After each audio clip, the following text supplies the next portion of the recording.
creators should benefit from what they create. They should benefit, they should be rewarded, but the process of rewarding starts from them understanding that actually their content is commercial, that content creation is beyond just the showbiz of it and the fun of it, and they have to be very deliberate when they create it to know that they have to benefit from it. So we've talked about contracts. They have to have contracts, they have to have agreements, they have to engage those who exploit their content commercially, say for the broadcasters or the retailers. And their contracts have to be very clear so that both parties can be protected in that lane. And so the whole aspect of commercialization comes from contracts, establishing contracts, because the contracts explain the rights, and then the aspect of usage, how much you use, how much money you pay, how far someone is supposed to go. Because if our creatives do not know that, if they can't achieve that, then the whole aspect of commercialization becomes weakened. Piracy, I can tell you that if you go downtown or in any place, any of these arcades where people are pirating content, every pirating that occurs, it means that someone is not gaining money from it. So we have carried out studies, and especially for instance, in books, it's very easy to value in books. And for the books that we confiscated, and then for the CDs that are bearing works that are not legal, there is so much money that is lost. For instance, our estimation was of about 60 billion shillings that is being lost. That money is going to wrong hands. It even cannot be taxed by the government, so the government is also losing, and even the people who create the content are losing. But that was just a small portion of actually the entire economy. The entire economy could run in hundreds of billions of shillings, where these people are creating content, but they cannot gain commercially from the content. The books people, the pictures, the music, the films, it's a wide scope. We started reforms to the Copyright and Neighboring Rights Act, and we are still pursuing the process. We want all creators, creatives to be involved in these reforms, especially because they concern them. We want to address the issues of commercialization, the issues of ringback tones, and of course, creatives were advising us to include private copy levy in the reforms. But these are all your positions and ideas, so you have to bring them to the leading agencies through the processes, Uganda Law Reform, and they will advise us on the workability of these. But we just want to inform you and encourage you that be interested in the reform processes, because all the reform processes are directed to you and they are for your own benefit. Which we call economic rights. So when a person creates work, there are several rights that they enjoy. They enjoy moral rights and economic rights. Now, in every work that is created or content, the one thing that motivates a content creator is the economic rights. Now, the economic rights create what we call a business incentive. That I wake up one day, I go to office, I go wherever I go to make money.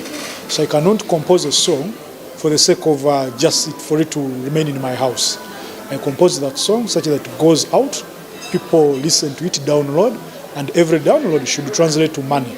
So because of that, the law divides the rights of a copyright owner or content owner into two.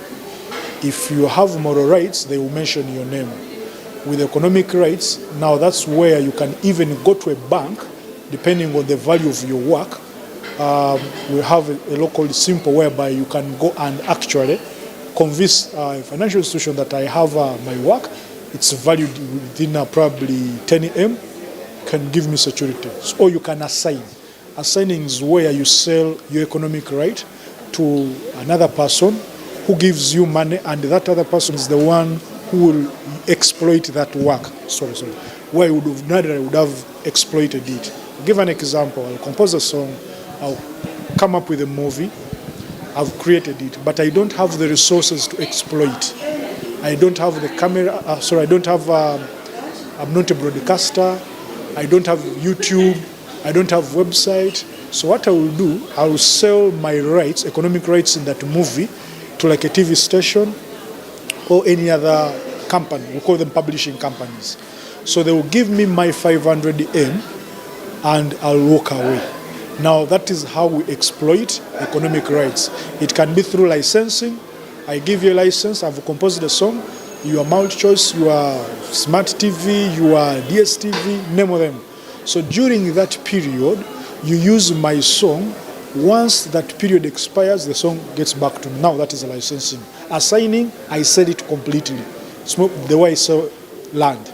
So through that, people make money out of their works through what we call exploitation of economic rights. Then the other will have sync rights.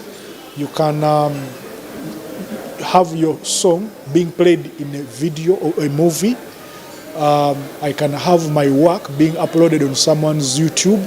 So throughout that process, I am supposed to earn any single coin that comes out of that work. So precisely, the economic rights, I usually say it's the bread and butter of the content creator. You must make money out of the work you've created.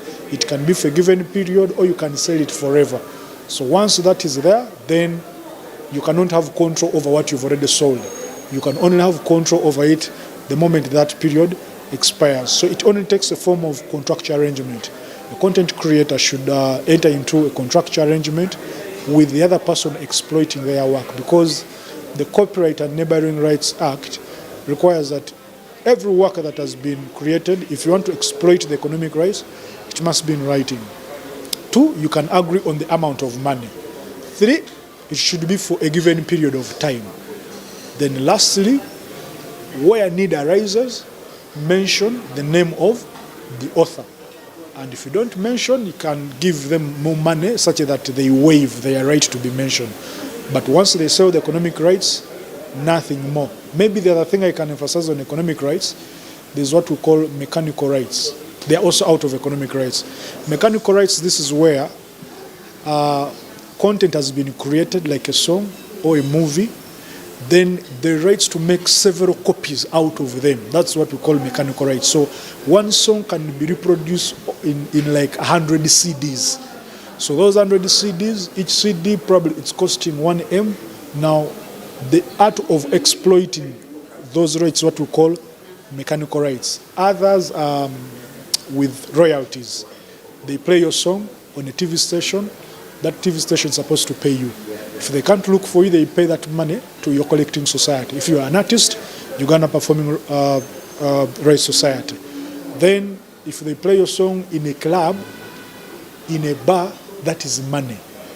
If they play your song in an airline company, that airline company is supposed to pay you for using or exploiting your work. If it's a live performance, you're also entitled to remuneration or some kind of royalty.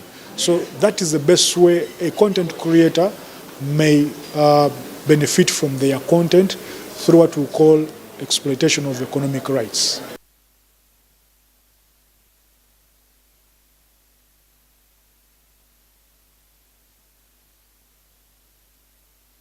It's a cold good morning, and I could definitely say to everybody around Kampala, as you're waking up today or as you're kickstarting off your day, as you're heading out there to make some good money, you get to realize that you need to carry an extra jacket, sweater, or an umbrella with you. It has already started pouring within the capital and of course the neighboring areas around Kampala. Good morning, you're welcome to Smart Means Business. I'm Jerome Paul Sonko. It's yet another fresh Monday, another fresh new week, and this brand new week will definitely cut us short or midway of the week, because as tomorrow comes by, it will be the end of the month of February, as we'll be welcoming and ushering in the month of March by Wednesday fast. That is this very week.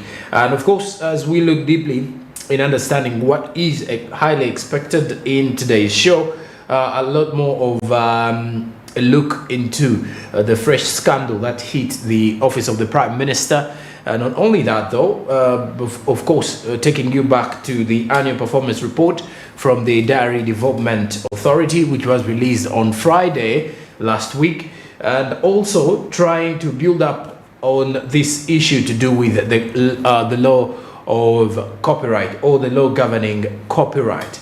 But of course, when some of the people come through and get to understand, we shall as well try to build on with the elections in Nigeria and what it means to Africa's largest economy, and who is fit to get into that particular space, because following up on more discussions in Nigeria, you get to realize it is quite important for the people within Africa to get to realize, to understand more about the Nigerian politics, because this politicking does have a lot of say in regards to the economy of Africa. But when we look at the level of the kind of content being created in Africa, and of course Uganda in particular, it takes us to the law of copyright. One may argue that if we look deeply into this law of copyright, especially when it comes to media houses paying Ugandan musicians or Ugandan local content creators money to provide or to actually provide this content for the rightful way of, you know, paying for the content that you're going to display on screens, you get to realize that it's one way of appreciating the content creators, and it's one way of recognizing that someone has been able to provide this content. So therefore, the possibilities are high that once someone has provided this content, you have to pay for the content before playing it out, because it is someone's hard thought content. But on the other hand, also, as we are looking at how we can promote local content, amidst the fact that, for example, in the music industry, and of course looking at the fact that movies are being pirated within the Ugandan market, one may still argue that it will be very, very impossible for the local media houses or let's say outlets here to pay, for example, for Ugandan music, because now they are getting Nigerian music, Ghanaian music, international music from the West, and international music from Europe on a free. So that means if they can easily get that music or download it free of charge, if someone has got an app or has paid for the internet, then where will this leave the other side of Uganda's local content creators? There's a lot of streamlining that needs to be done, because at the end of the day, you'll expect these media houses to play more of the international music or other kind of music that is actually cheaper compared to the Ugandan music. So that means when you look at the law of copyright, as we are pushing for recognition and as we are pushing for the local music industry, for example, or the local content creation industry in Uganda, that inclusive of people who come up with short skits, people who create people who write their own songs, people who compose poems, people who compose movies, rather compose music, people who actually write down these movies and create room for their own movies. There's a lot that needs to be shared out there, and of course these are discussions that continue to grow every other time that we come up with the law of copyright, or every time we try to drive our discussions rotating around the law of copyright. But of course the Uganda Communications Commission does continue to put it out there for every stakeholder within the entertainment world, within, of course, the content creation industries, to make sure that at least they are accountable for everything that passes by, or every little detail in regards to the law of copyright and recognition. And of course, especially at the time where we rise and get to realize that, well, someone is hard thought, you know, someone is hard thought kind of information or kind of content needs to be recognized and appreciated. And in form of appreciating or recognizing this kind of content, this kind of people need to be paid, or there is a certain amount of money that needs to be paid in order to bring it out, or in order to make sure that these particular people do gain from this particular kind of sweat. Of course, the law of copyright is one that almost every other content creator is amicably fighting to see that it does come to pass, and to see that it is highly recognized by those in power, and that the legislators can push for it to become law, because that is simply the best way to see that their work will be and will be recognized, and they will be earning money from it. Of course, it is a rainy morning, very cold, I should say, for those within the central part of Kampala. And as we kickstart off the morning now, let's get into the press review to see what the print media has got to write in regards to business.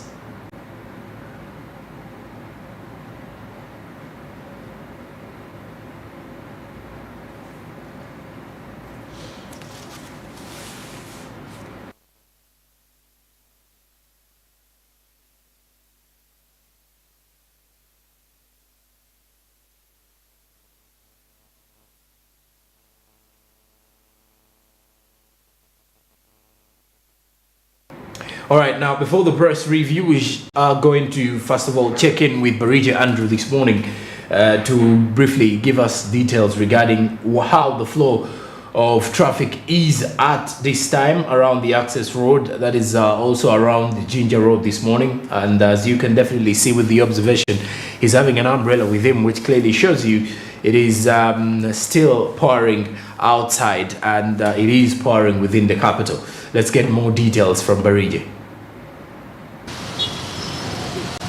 Thank you very much, Joram. And of course, we are right here at the Ginger Road traffic lights, observing the traffic atmosphere. And it's a very cold Monday. As you can see, we're standing just right here at the Ginger Road traffic lights, and we are observing the entire traffic atmosphere. But definitely, it's very amazing that actually on some routes it seems to be a little bit fair, and moving on quite fair and very okay, unlike on other routes whereby it's very hectic. Now, firstly, if I'm going to review the very busiest, the very most congested street right there, that is on the access road that is connecting to the 8th, 7th Street and the 16th Street, you get to realize that it's quite very congested for the people that are coming from areas like Bugolobi, Nakawa, and you plan probably to connect to those areas, well, and probably you're heading to Chibuli at the same time, you get to realize that it's very heavily congested. So you see, very thick, and of course the officers definitely ahead of there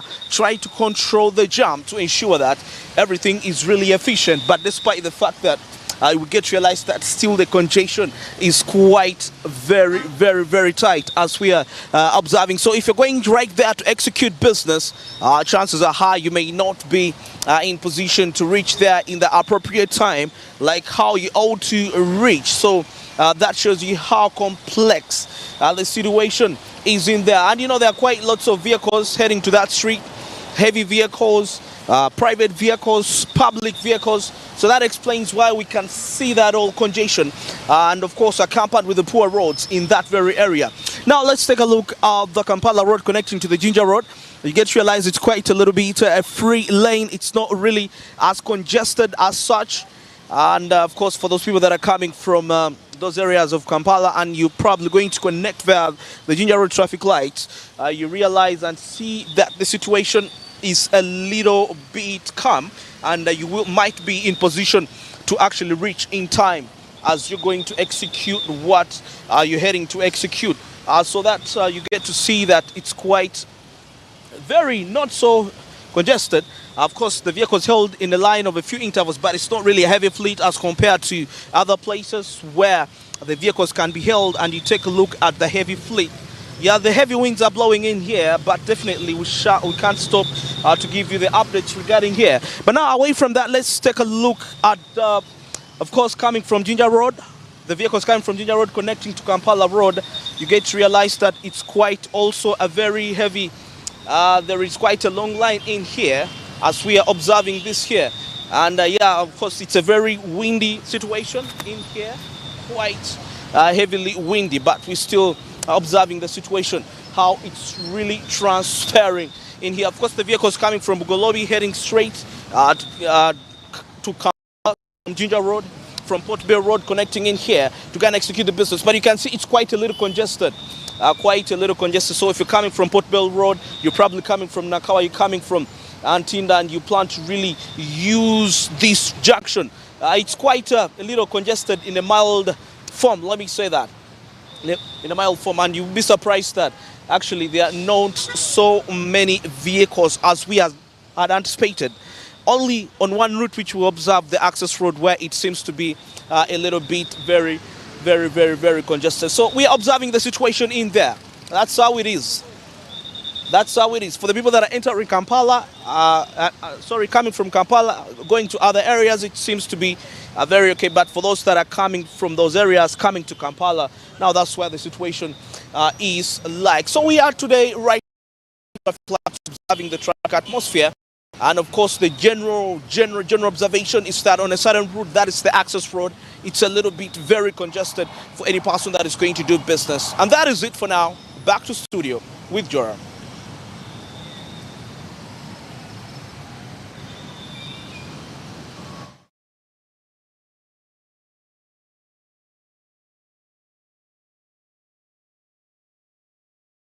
And how ready you can definitely kickstart off your day, because by the look of things, it's not that easy, and it does not seem to get any hotter as of this particular morning, but maybe later on in the day.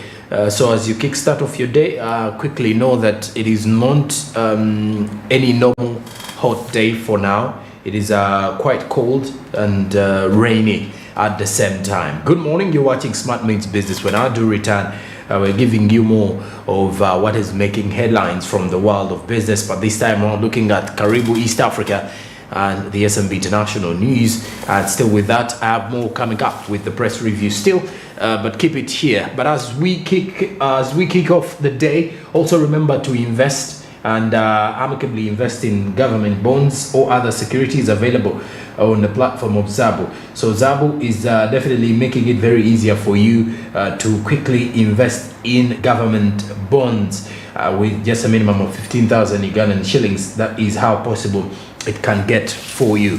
Star 292 hash is the USSD code that you will definitely use to kickstart off your journey with Zabo. Zabo says, my money, my future. Altex East Africa, do something new. Now, what something new can you choose today, or can you do today, is by investing in these particular government bonds. Zabo, my money, my future. Altex East Africa, do something new. The markets open at 8:15 a.m. and close at 3:15 p.m. East African Standard Time. They're only fully closed on the weekends and on public holidays. After the break, we shall be getting back with Karibu East Africa and the international news.